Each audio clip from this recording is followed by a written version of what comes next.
তো মাছগুলো এখন আমি কেটে নেব। এই যে প্রথমে পাগুলোকে আমি বটিতেই ভালো কাটি। পাগুলোকে কেটে নিলাম সব একটা একটা করে। আমি মাছ কাটতে ভালোই বাসি ছোটবেলার থেকে। তোমরা কে কে মাছ কাটতে ভালোবাসো জানাবে। এখন আর কাটা হয় না, বাজার থেকে কাটিয়ে যেহেতু নিয়ে আসি। আজকে নিয়ে এলাম, বড় মাছ ছিল, দেখতে চেয়েছিল বলে। এই যে এটা ছাড়িয়ে নিলাম, এটা ধরে টান মারলেই বেরিয়ে আসবে। বেরিয়ে চলে এলো। আর এখানে হচ্ছে নোংরাটা থাকে, এটা বের করব। আর এখানে থাকে একটা শিরাটাকে বের করবো।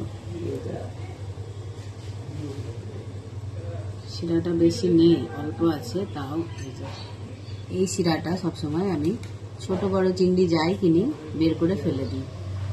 এটা বেরোলো, এই সুতোটা এটা কালো থাকে, অনেক মাছে কালো থাকে ডিপ হয়ে, অনেক মাছে থাকে না। তারপর হচ্ছে এটাকেও খুলে নিলাম।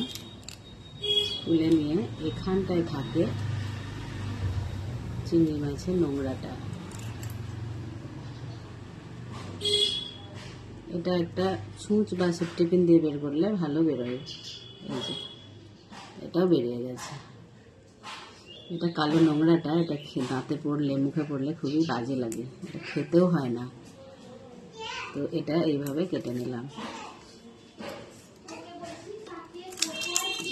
এগুলোকেও কেটে নেব একে একে।